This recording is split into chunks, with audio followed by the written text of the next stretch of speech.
I'm Emilie, I'm the Director of Education here at Washington County Museum of Fine Arts, and we welcome you to today's presentation. Emilie Amt is a historian and author, and Dr. Emilie Amt, actually. And she's here today because she has done a lot of work on digging into the history in Washington County specifically, and connecting the escape from slavery to freedom with our history here in Washington County of the enslaved people. And we also will get a chance to see how it connects with the Holston exhibition. And if you're interested in learning even more about it later, we have some of her information of her book here, Black Antietam. This will be, I'm going to leave these postcards over on the table here. So after the exhibition, after the presentation, you're welcome to explore the exhibition up close and personal.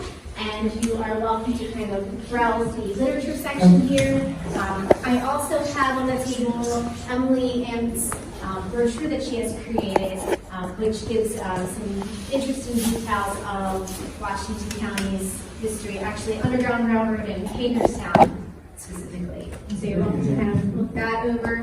I'm leaving a pile of those on this table as well. And more information about the artist, Joseph Holston himself, can be found on that table as well. So welcome and enjoy. Emilie, I'm going to hand it over to you. Okay, thank you. Thank you all for coming. It's a great crowd for a rainy Saturday afternoon. Thank you for braving the weather. And I take a special interest in Hurricane Ian because I have a nephew named Ian who just left. He's in the Navy and he just flew out of Bahrain, a 5-year posting in Bahrain this week, and is arriving in Norfolk any minute now. So keep him in your thoughts. So Ian and Ian, both of them making news this week. I'm a historian of African American history in Washington County before the Civil War. That is what I do. Come in, there's plenty of room. Oh, there's some room. There's seats up front. Welcome. And I was asked to talk about the history in Washington County that connects with the Holston show here. And I looked at the paintings and I found them deeply moving and wonderful, and very much connected with the history that I've uncovered over the last 12 years. Can you all hear me in the back? Okay, good. And I did not see the actual paintings until today, or get a chance to read the text that goes with the paintings until today. But I looked at the paintings online and I thought about them a lot, and I picked out some paintings, and I decided that what I would do is a little different from the deep, the lots of facts, historical talks that I usually give. And so what I wanted to do today was try to connect you emotionally to the people who were enslaved in Washington County and then who sought freedom and achieved freedom from slavery in Washington County by sharing with you their words. And doing that through their writings and through the words they spoke to interviewers, and connecting those to the paintings. So sometimes I use the paintings in a little different way than they're used here in the show. They spoke to me on slightly different topics, but I think that it works. So I'm going to start with one very dull slide, but I promise this is the last statistics you will see. I wanted to give you a little bit of historical overview through numbers, everybody's favorite thing, statistics. But I think it's important to know the scope of what we're talking about when we talk about slavery in Washington County. So this is for the pre-Civil War period, the black population. So in this column here, you see the size of the black population in Washington County in the years of the census before the Civil War. And here you see the percentage that the African Americans made up of the total population in Washington County in those decades before the Civil War. And you see that it ranges from a low of 8.5% in the first year of the census, 1790, and fairly quickly achieves a high of almost 17% of this county's population was black in 1810 and 1820. Most of those people were enslaved in those years. That's a sizable part of the population that was enslaved here in Washington County in the early 19th century. Over the remaining decades before the Civil War, slavery became weaker in Washington County. It became less important economically. There were proportionately fewer slaves, but the enslaved population shrank, and the free black population grew. And then in the last 2 decades before the Civil War, there were roughly equal numbers of enslaved and free African Americans in this county. And in those last 2 decades, very roughly, there were about 2,000 of each, black, enslaved and free African Americans in the county. And they together made up, about 13% and then only 10% of the population right before the Civil War. I think they probably made up a little more because it's clear when you look at the people themselves that a lot of the free blacks were in fact undercounted in the census, as happens with minority populations today. But there are people I know, I have records for them, and they're not in the census. So, the census did undercount, at least for free black people. Probably not so much for slaves. So that's the population that we're talking about. So now we're going to look at the art. Oh gosh, that's not what we're supposed to have. Okay. So the Holston show is in 4 parts. And excuse me for sitting, I have a disability, can't stand up for 45 minutes. So the Holston show is in 4 parts. And the first part is about people being taken from Africa, stolen from Africa, crossing the Atlantic, and arriving in this new place as enslaved people. Arrival in the unknown. And I picked four paintings to talk about here. The first is called Arrival in the Unknown. This is about people being, there's a few seats left up here. Please feel free to come on up. And being sold from the ships on the wharves in America. And this, of course, did not happen in Washington County, but there were people in Western Maryland who had memories of this. There were people from Africa who were enslaved here in Washington County. And there were people who had memories that were handed down to them from their ancestors that were recorded here. And for this section, I want to read you something from the Reverend John Snowden. He did not live in Washington County. This is the only person I'll use today who did not live here. But he was a preacher, a Methodist preacher, who was enslaved in Frederick and Carroll counties. And his circuit, once he was free and became a Methodist preacher, his circuit did include Frederick. He writes about his grandmother, who was an African. And he writes, "My maternal grandmother was Sarah Minty Baraki. She was stolen from Guinea, a province on the southwestern coast of Africa, in the year 1767 or 1768. She often spoke of her native land. The thoughts of it would cause her to weep bitterly, knowing that she would never again set her eyes upon the home of her birth. When stolen, she was richly attired and lavishly adorned with jewels of great value. The captain took her jewels and gold lace, stating that he would give them to her when they got to this country. But grandmother never saw her jewels again, and God only knows what became of them. She said, 'I was stolen and left behind me a husband and a son, whom I loved tenderly and affectionately. My grandmother was sold by those who stole her from Africa at Elkridge Landing, Anne Arundel County, Maryland. Mr. Nicholas Harding bought her, giving a few hogsheads of tobacco in payment for his slave. She received the Christian name Sal.'" So that speaks to so much of the disruption in her life and the loss that she suffered, and then even being, having her identity replaced with a new name. She became Sarah or Sal. But that Bereki, that was her African name that she handed down, in memory to her descendants, and they remembered it, Bereki. Sarah Minty Bereki.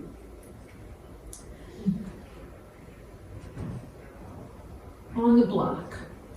So this is a painting about the auctioning off of African Americans. And for this I picked a narrative by Jacob Green. He also was not from Washington County, but he had escaped from slavery elsewhere, and he was captured in Pennsylvania and brought into Hagerstown by his captors. Because Hagerstown was a major trading place for enslaved people.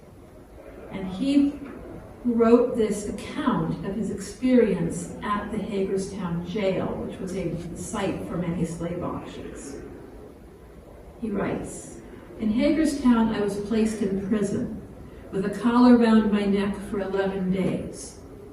On the 12th day my master came to see me and said, 'I'm going to take that collar off your neck because there are some gentlemen coming through the jail tomorrow and they want to purchase some Negroes.' The next day I was called out with 40 other slaves belonging to different owners in the county, and we were marched into the doctor's vestry for examination. Here the doctor made us all strip, men and women together, naked in the presence of each other, while the examination went on. When it was concluded, 38 of us were pronounced sound and 3 unsound. Certificates were made out and given to the auctioneer to that effect. After dressing ourselves, we were all driven into the slave sty, directly under the auction block, when the jail warder came and gave to every slave a number.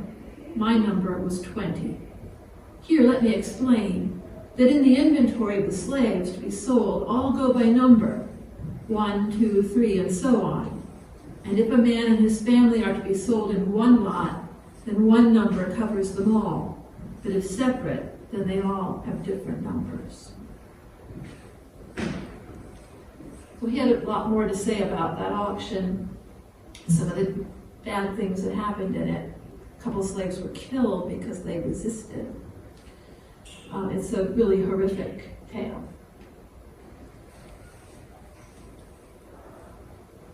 Subjugation.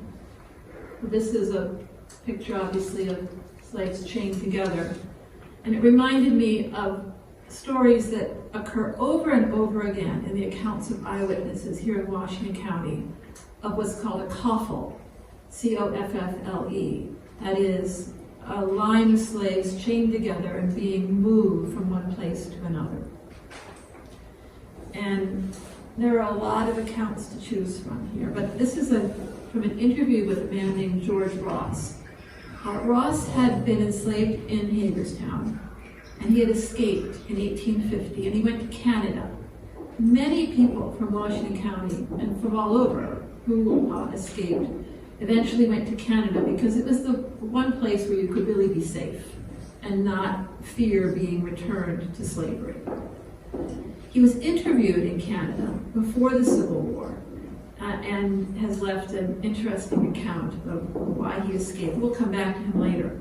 But here's his description of what he saw here in Washington County. He said to his interviewer, he said, "I have seen hundreds of cases where families were separated. I have seen them in droves, 150 or 200 together, men, women, and children, linked side by side. There used to be 2 drivers to a drove, one driver in front and one behind. I have seen them from 8 or 9 years up to 45 and 50. And when the mothers were sold, I have seen the young babes from the cradle in these gangs. I have seen this many and many a time and heard them cry, fit to break your heart." Oops. Sorry.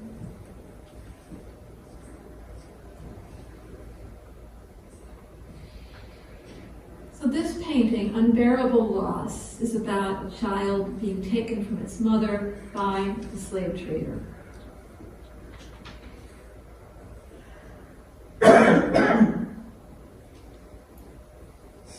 Which, as we've already heard, happened frequently. And I want to read you a passage from a man whose children were sold. This is the Reverend Thomas Henry. Come on, there's a couple seats up here. Come on in. All right, thank you. So this is the Reverend Thomas Henry. Reverend Thomas Henry was an African Methodist Episcopal preacher. He was an important figure here in Washington County. He had been born in slavery on the Eastern Shore. He was brought as an enslaved young teenager or older child here to Washington County.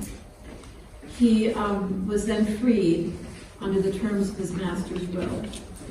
And he grew up to be a Methodist minister, but because of the prejudice and bigotry in the Methodist Church, he eventually left it for the AME Church. He probably was an agent on the Underground Railroad, although we don't have definite proof of that, but we have, intimations of it. But this is about something else. This is about his own family. He married an enslaved woman, and then he had to get her and the children, they had to get her out of slavery. So he writes about that. He writes, "My wife was the mother of 4 children when I purchased her. I therefore began payments on my wife and 1 son in 1826 or 1827, and I had the promise of the purchase of my other 2 children, and when I had finished paying for my wife and 1 son. My wife and youngest son, Thomas, I paid $650 for, with the understanding that I should have my next youngest son, Samuel, at $250. I bought and paid for both my youngest children and my wife also, paying $900 for the 3. About the time that I had finished paying for these 3 of my family, it seems as though the price of the poor colored people had increased, and the remaining 2 of my children, who were yet slaves, were sold. The last 2 that were sold were a boy and a girl." And that's all he says. He doesn't say their names. It's as if, to me, it seems as if it's too painful to him even to write down their names in his autobiography. After the Civil War, Thomas Henry advertised for his son. He put ads in the paper trying to find his son. I think maybe the daughter he had already been reunited with, or he knew she was dead or something, but he tried to find that son, and there's no way to know whether he did find the son or not, but the ads are there looking for him.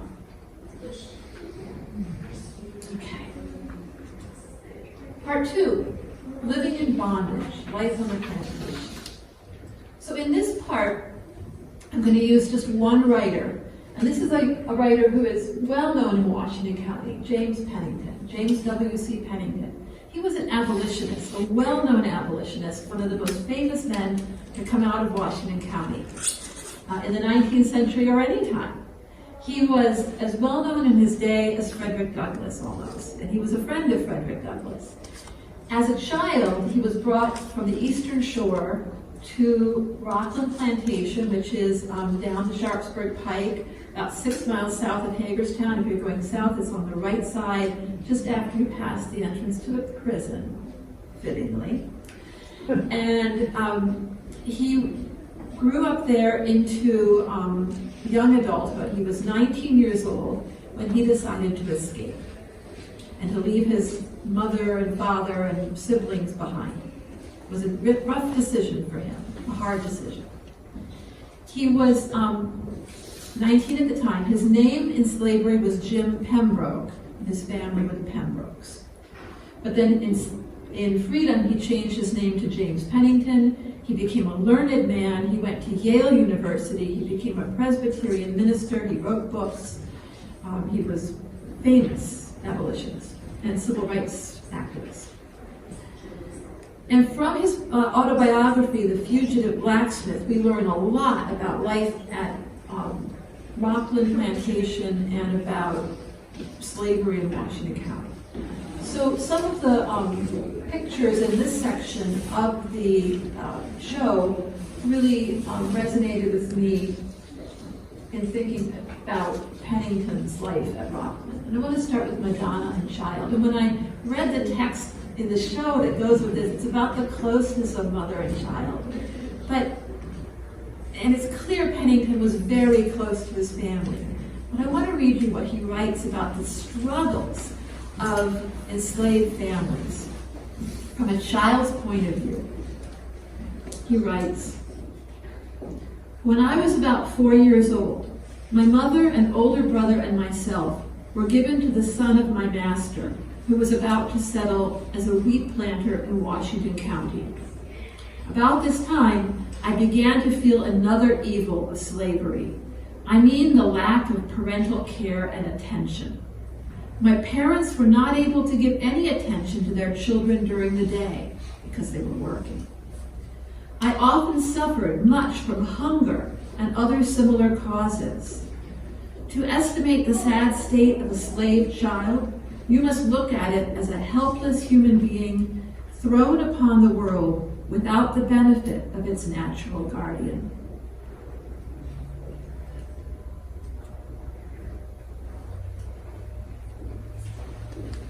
This painting is called Place of Respite. And when I read the text here in the show, it's about the homes of slave people. When I thought about it, not having read that text, I really thought about where enslaved people found hiding places and a respite from the abuse and violence they suffered as slaves. And it was a common practice throughout the South for enslaved people to hide out sometimes for hours or even sometimes days, often in the woods. It was called lying out, often it was called that. And sometimes they were punished for that, but other times it was kind of accepted. They would come back, they weren't running away, they were just going out to a place where they were safe for a little while and coming back to the farm or the plantation. And I want to read you from Pennington's autobiography how he as a child began to practice this hiding and why he began it. So he writes, "I once found one of the overseer's hickory whips lying in the yard, and supposing that he had thrown it away, I picked it up and boy-like was using it for a horse." So, he's using it like a hobby horse. "He came along from the field and seeing me with it, fell upon me with the whip he then had in his hand and flogged me most cruelly. From that time, I lived in constant dread of that man, and he would show how much he delighted in cruelty by chasing me from my play with threats and imprecations. I have lain for hours in a wood or behind a fence to hide from his eye." Pennington had a lot to say about overseers and how cruel they were. And most farms in Washington County weren't large enough to have an overseer. It was Pennington's bad fortune to be on a plantation, an actual large plantation that had an overseer. Private plot. So this refers to garden plots. Across the South and across Washington County, it was common for, especially on large plantations, which were few in Washington County, for enslaved people to have their own garden plots where they could grow their own stuff. At Rockland and at other places, it was common for the enslaver to give rations of food to the enslaved people. They would get cornmeal, salted pork, salted herring, basic provisions, flour, a little bit of meat for the season, and then they fed themselves from that. So that was a very basic land diet. And if they wanted things like vegetables or other things, they had to raise them themselves. So Pennington writes about this briefly. He says, each laboring man had a small patch of ground allowed him. From this he was expected to furnish himself and his boys hats, so they would raise straw to weave hats, etc. These patches they had to work by night. From these also they had to raise their own provisions, as no potatoes, cabbages, etc. were allowed them from the plantation. So, they're not only working to support the master and the master's provisions that they gave to the slaves, but also they had to, on their own time, raise additional food for themselves. Oops, sorry. This one? Great. I think it's important to address this topic. The sources here in Washington County are very reticent about rape and sexual abuse, but it's there occasionally, especially in the black sources. And it's there in the fact that so many people were of mixed race. So Pennington does write about this, although he's a little bit elliptical about how he talks about it. And he tells this story. My master once owned a beautiful girl about 24. After he had owned her about a year, one of his sons became attached to her for no honorable purposes. A fact which was not only well known among all the slaves, but which became a source of unhappiness to his mother and sisters. That is, the young man's mother, the young white man's mother and sisters. The result was that poor Rachel had to be sold to Georgia. Never shall I forget the heart-rending scene when one day one of the men was ordered to get the one-horse cart ready to go into town. Rachel, with her few articles of clothing, was placed in it and taken into the very town where her parents lived, and there sold to the traders before their weeping eyes. That same son who had degraded her and who was the cause of her being sold acted as salesman.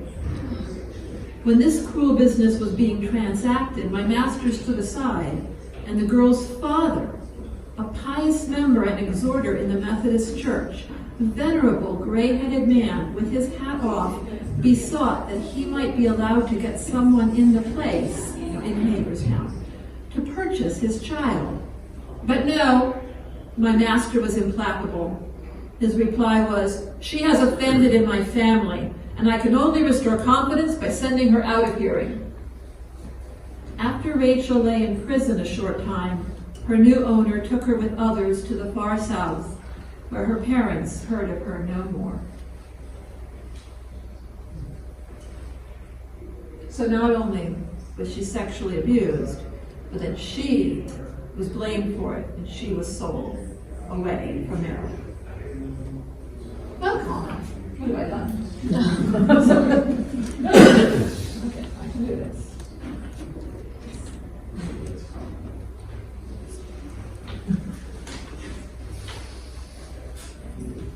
The quarters. The quarters, of course, are the slave quarters on a plantation or a large farm. And in Washington County, often there was just one building or where the enslaved people lived, either sharing it with the blacksmith shop or living above in the top floor of the spring house, or often they lived in the house with the white family. So, there was often not a special built slave quarters. Sometimes there was, but there was rarely a large enough community of enslaved people that there would be multiple slave dwellings. But sometimes there was.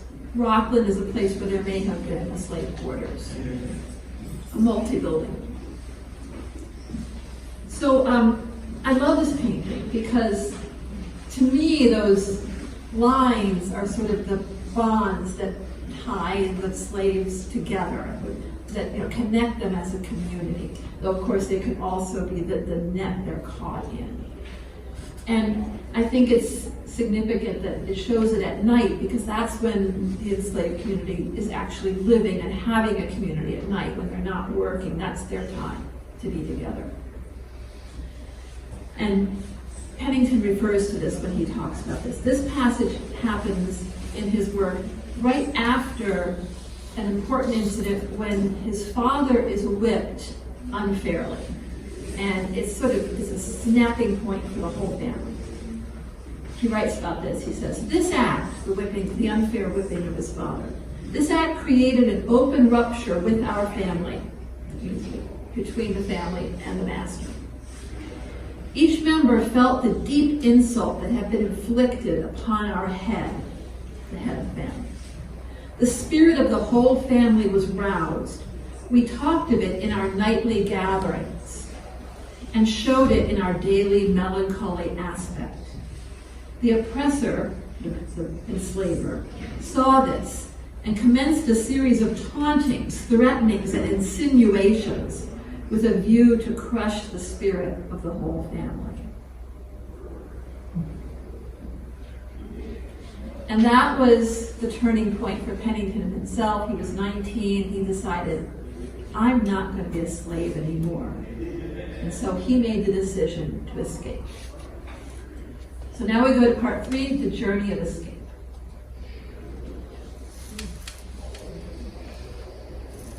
And Pennington writes about his decision to escape. I'm going to use many voices in this next section. We'll start with Pennington's decision. He says, he really turns this over a lot in his mind. He's thinking, should I try it? Should I not try it? The consequences are so big. He writes, "Yet of one thing there could be no mistake, that the consequences of failure would be most serious.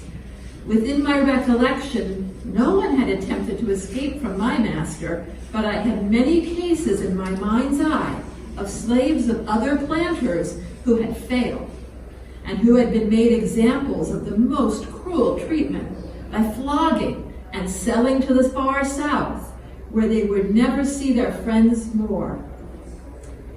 I was not without serious apprehension that such would be my fate, but the hour was now come, and the man must act and be free, or remain a slave forever." So he decided to go.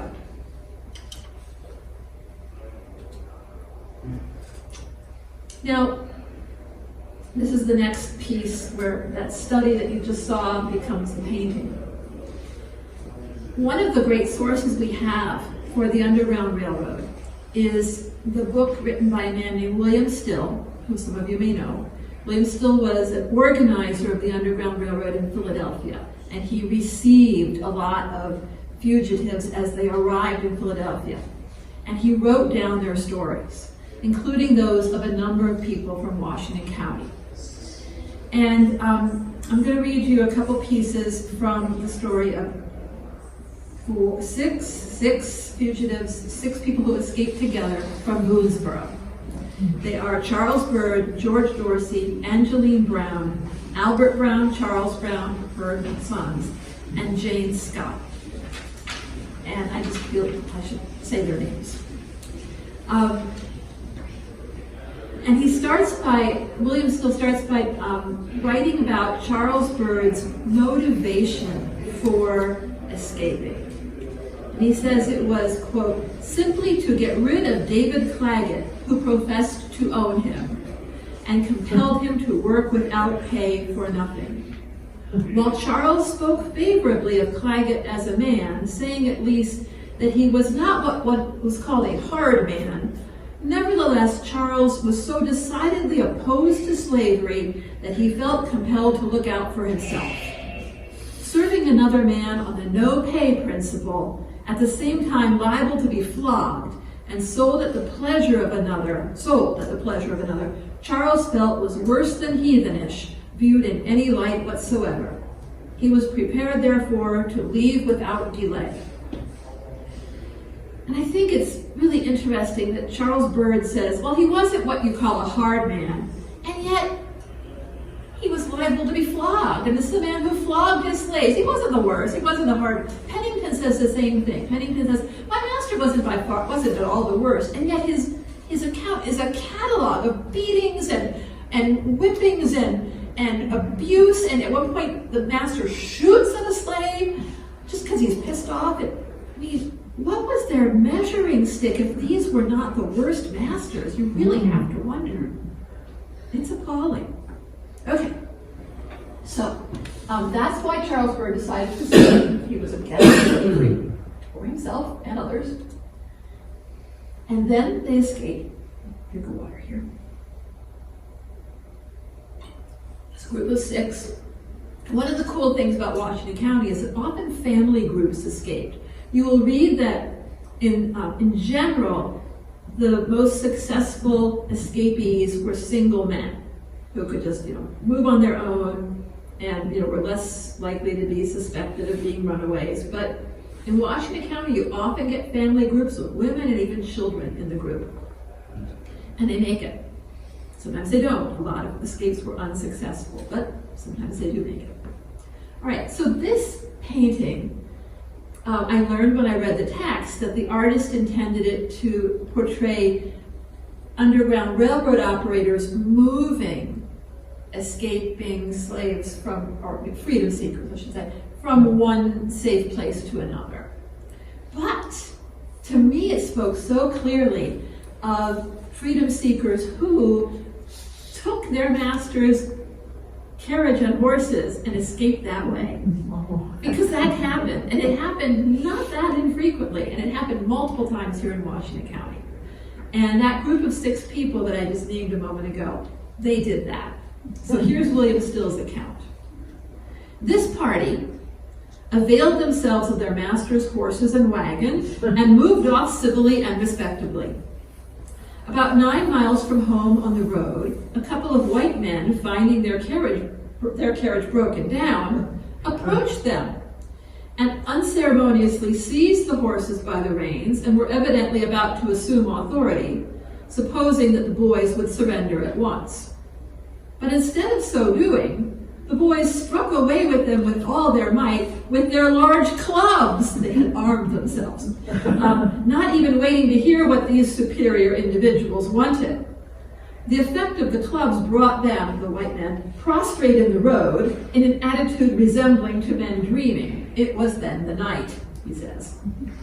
The victorious passengers, seeing that the smashed-up carriage could be of no further use to them, quickly conceived the idea of unhitching and attempting further travel on horseback. Each horse was required to carry 3 passengers.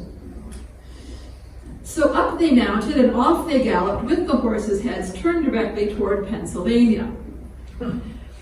No further difficulty presented itself until they had traveled some 40 miles. Here the poor horses broke down, I would think so, and had to be abandoned. The fugitives were hopeful, but of the difficulties ahead they knew nothing. For 1 whole week they were obliged to fare as they could out in the woods, over mountains, etc. How they overcame the trials in this situation we cannot undertake to describe, says William Still. Suffice it to say, in the end, they managed to reach Harrisburg and found assistance. So, and Harrisburg was a place where often, that's the end of his story, Harrisburg is a place where people from Washington County often ended up, people fleeing from Washington County often ended up and connected with the Underground Railroad in Harrisburg. And they would often be put on a train, a real train, for Philadelphia at that point. And then they did get to Philadelphia, and that's why William Still took charge of them and wrote down their story. I want to mention here that there were other routes to freedom. People in Washington County could often hope that their enslaver would free them legally, and that happened quite a bit here in Washington County. They might be freed on a delayed basis and put into what was called term slavery, so that after a certain number of years they would become free. And there was, of course, at the end of the Civil War, the end of slavery. And I want to read you something that has to do with that. In 1862, after the Battle of Antietam, as many of you will know, Abraham Lincoln issued the preliminary Emancipation Proclamation, which promised that he would free the slaves in the rebellious states if those states didn't, surrender or stop making war. He would do it on January 1st. And of course, they didn't stop making war, so on January 1st of 1863, he did issue the full Emancipation Proclamation. When he issued the preliminary Emancipation Proclamation in September, a woman who was living in upstate New York named Eliza Stewart Miles was, like many people, was very focused on this. Miles had been enslaved in Washington County. She had been freed, and then she had moved to New York.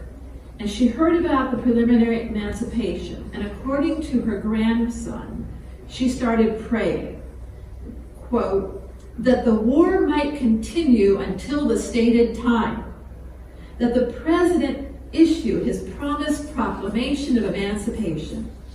The slaves are bound to be free. God lives and will hear our prayers. I am praying. So this is her grandson describing what she said when she heard about that. She wanted, the war to go on so that the slaves would be free.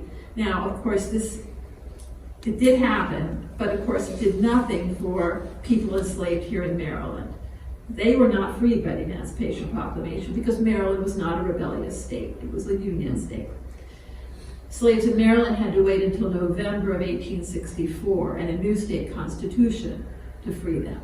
They went on escaping during the Civil War, had larger and larger numbers. So we'll go back to escaping. Actually, we won't, because we're going to look at some other things too.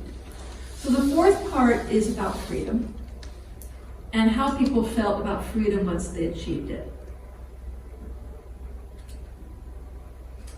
Freedom realized. And I want to read you something from a really special source. This is a letter written by a man who had been enslaved. I actually have a couple letters from him, one letter from him, two, while he was still a slave. And then I have a letter from him after he achieved freedom. They're all of them written to an abolitionist in upstate New York who had taken an interest in him and who eventually helped him get free. By paying off his enslaver. This man is named Charles Watts. And after he became free, he wrote to the abolitionist to thank him. He writes, this is in the 1840s. He writes, I address these few lines to let you know that my general health has been good since the time I left you. He apparently had visited him too. I'm not quite sure what had happened. Since the time I left you, and that my affairs have prospered. Hoping that you still take some interest in the affairs of one who was freed by your bounty, and that your kindness to me shall never be forgotten. I have been a servant in the army since I left you, and by endeavoring to do my duty faithfully, have kept myself comfortable, laid by a little for a rainy day, and been able to give my mother a little to add to her comforts. So things had really gone well for this man. He goes on to talk about exactly which soldier he's been working for and how to address a letter to him if an abolitionist would like to write back to him. He writes this letter from Hagerstown, but he says he's going to be leaving for Old Point Comfort tomorrow. So if the guy wants to write back to him, you should address the letter to him at Old Point Comfort. This is in the 1840s. It's not during the Civil War. He's just found a job with the U.S. Army. So that's what he's doing. Jubilation. There's not a lot of jubilation in the sources in Washington County, but there is this one bit from James Pennington.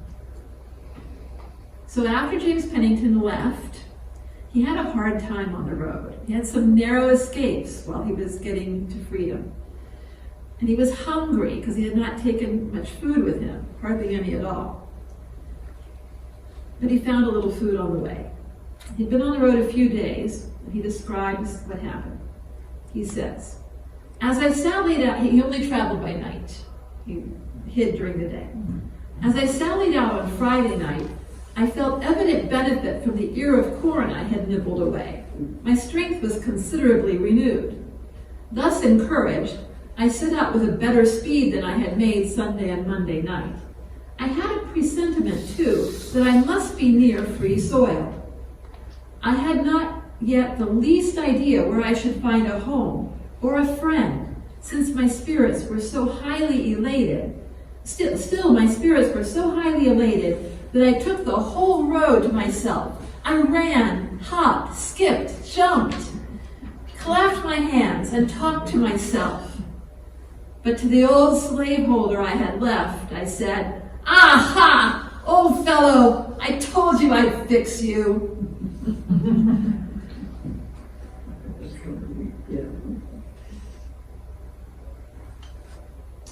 Responsibility of freedom, this picture is called. So Charles Ross, the man who had escaped from Hagerstown in 1850, oh, it's right over there, the painting's right there.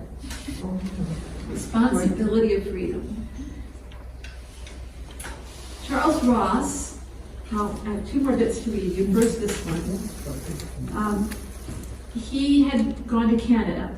I mentioned him before. He said in the interview, "I know now that if a man will work and behave himself and respect himself, other people will respect him. And he will always get work. And it is a pleasure for a man to work for his own living and pay his own way through the world. I know now what it is to be a man." That is the idea exactly. And you know, one of the paintings over there in the text, it quotes somebody saying, "I know what it is to be a man." A different man says, "I know what it is to be a man." This is a common theme for people who escaped from slavery and are now free. I know what it is to be a man.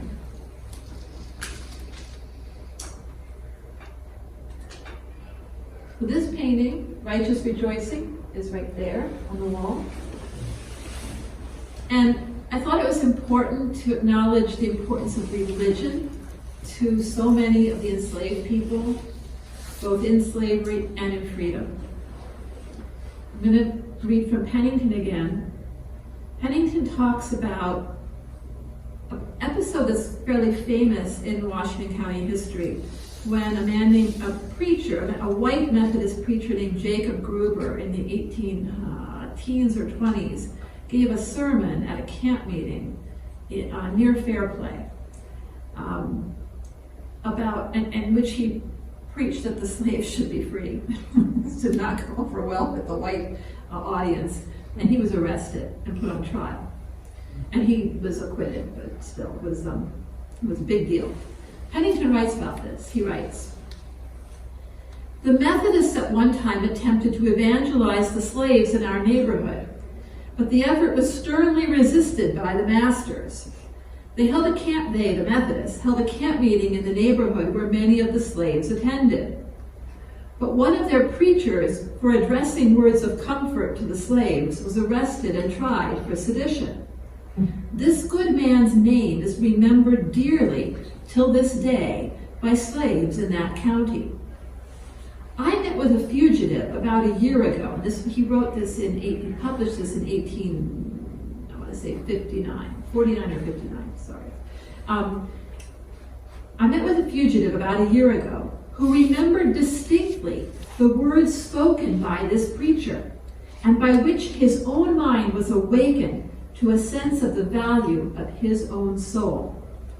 The preacher said, in the course of his preaching, addressing himself to the slaves, 'You have precious immortal souls that are worth far more to you than your bodies are to your masters,' or words to that effect."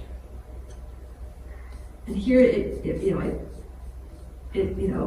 gestated in this man to the extent that it prompted him maybe to escape.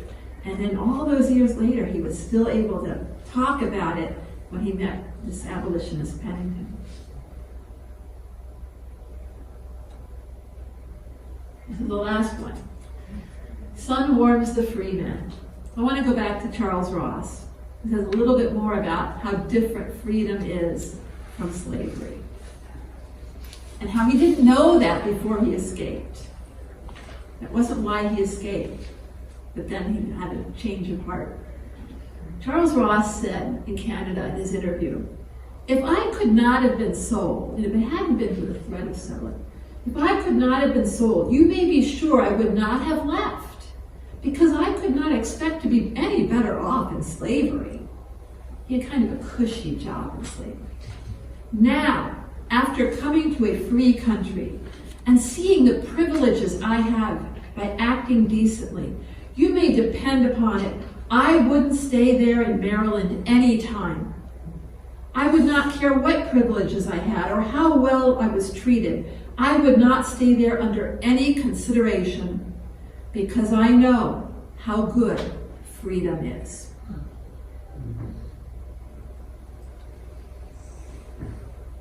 And he has the last word.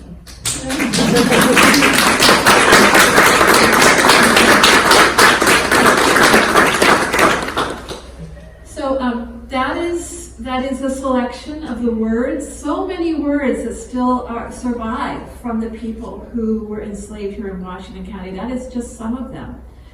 And I'm writing a history of slavery here in Washington County. I have recently, this little plug here, I have recently published a book which has some of this material in it about the Civil War, the experiences of Black people, both enslaved and free, in the Civil War in Sharpsburg, and especially at the Battle of Antietam.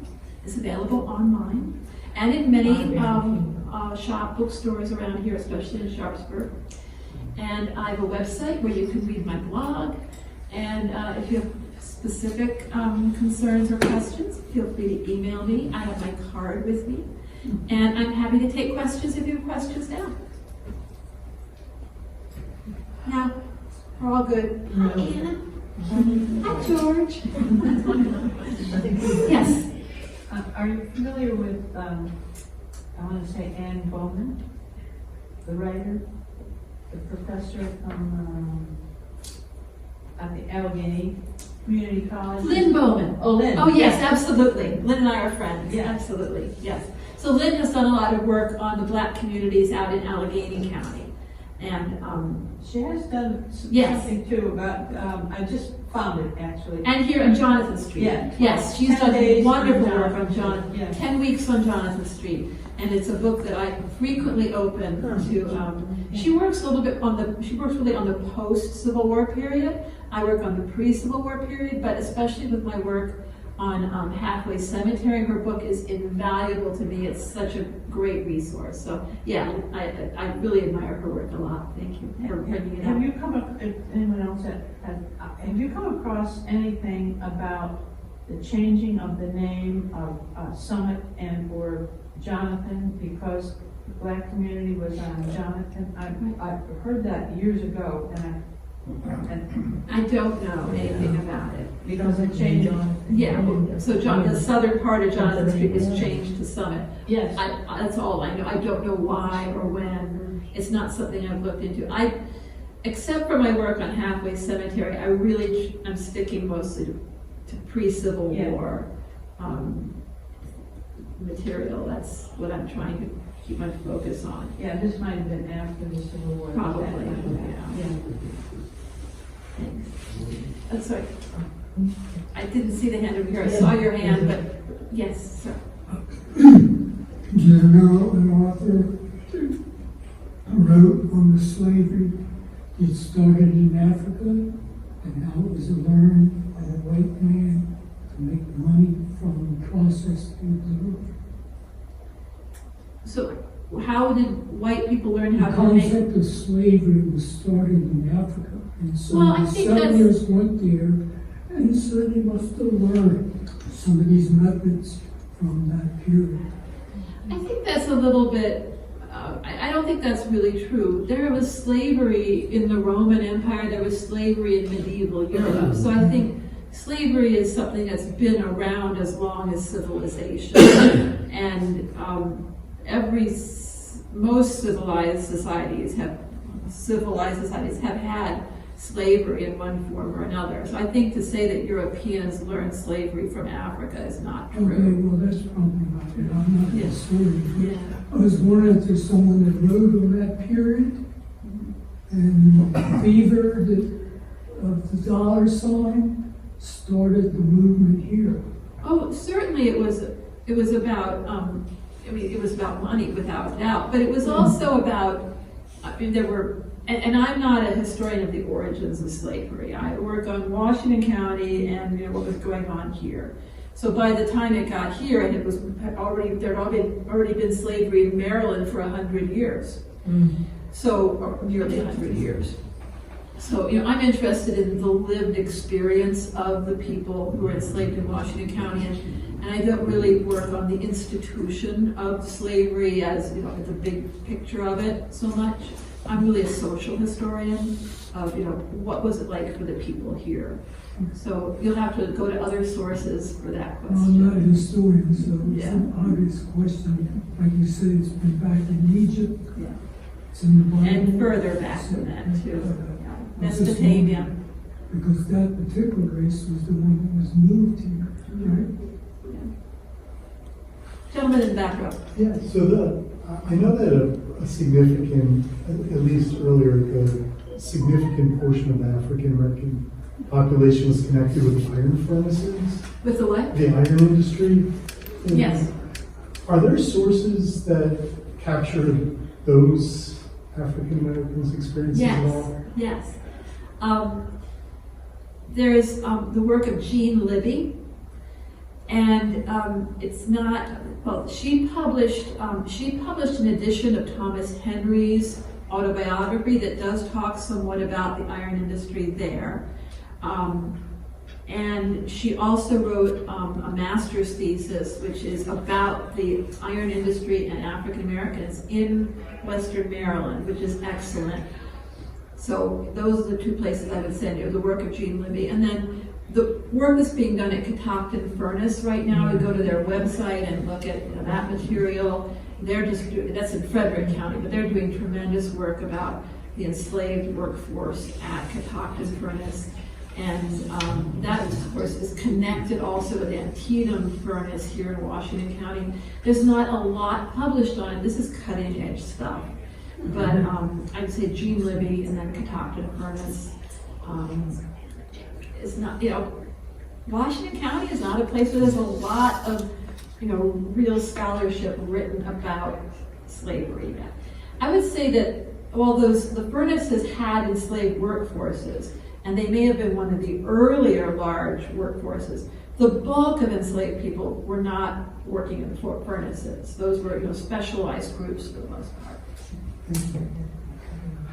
George, go ahead. There's a book called Slave Narratives, if you can get it in paperback. And it's got the narrative, the complete history of Pennington, plus 7 other slave stories.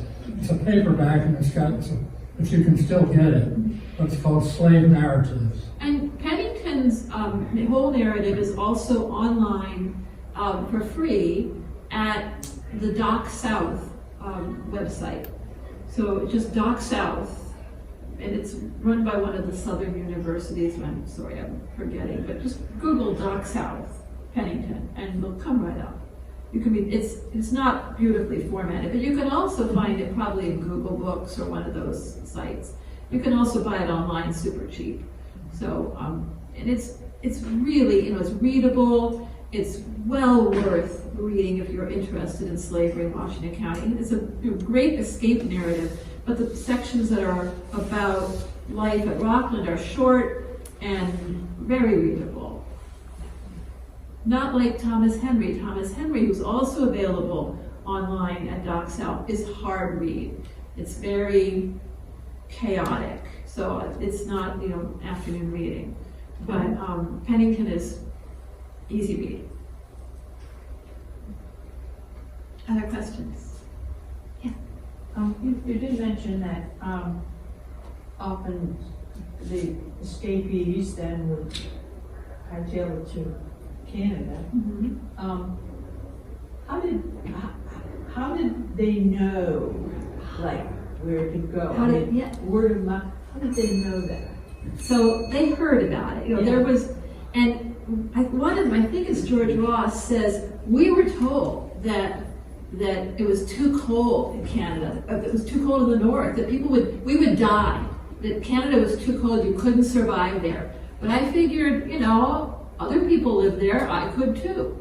And we were told that if we went to the north, people would fleece us, we would be cruelly treated.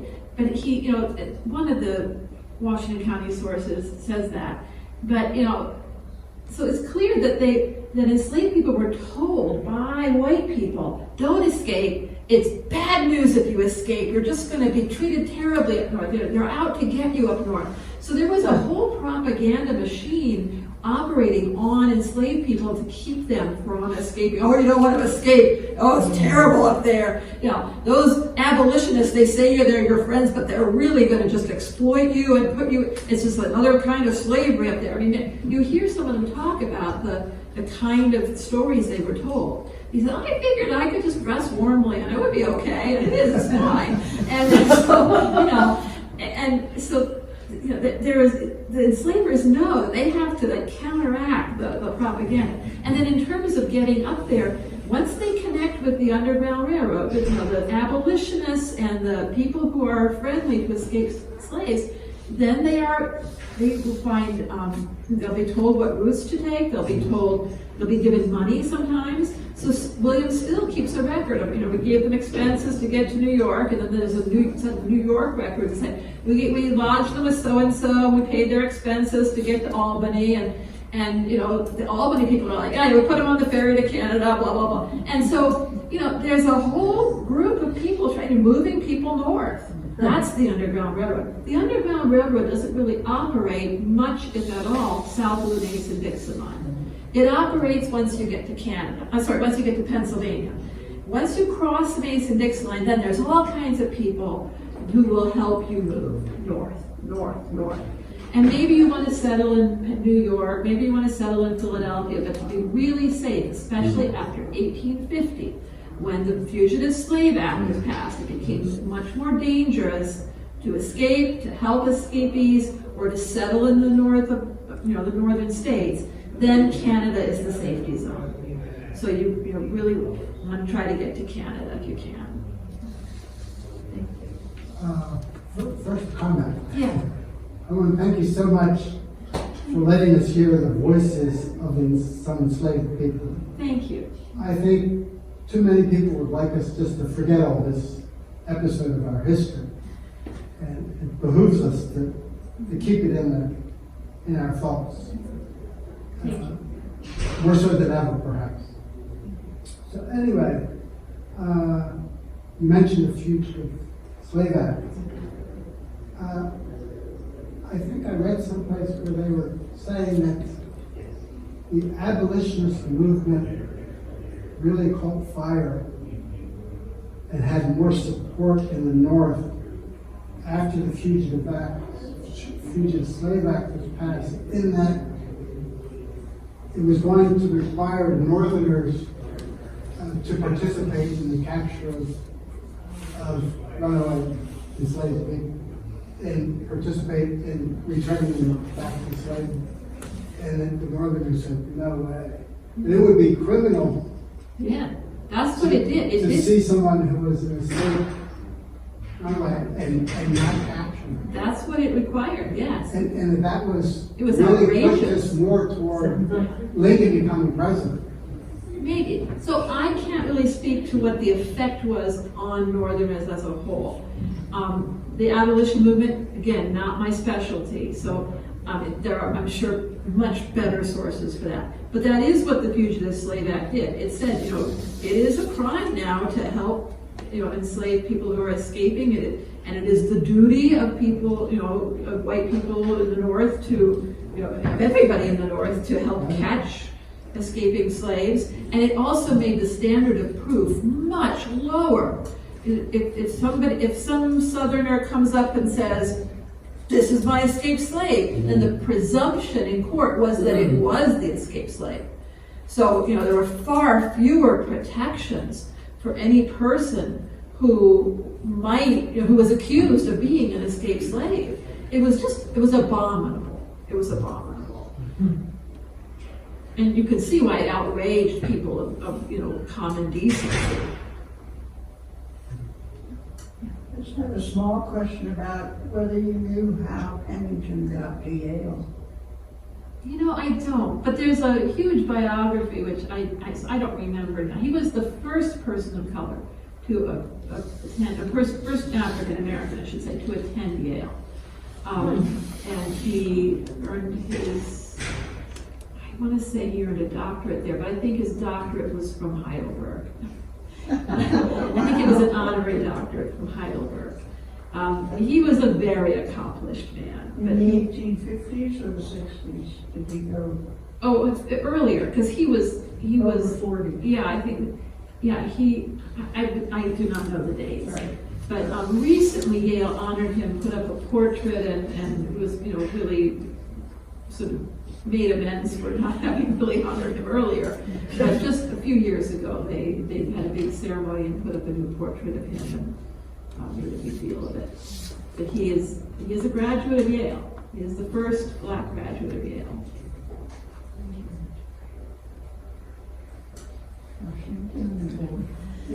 Any other questions? Okay, well then, thank you all so much.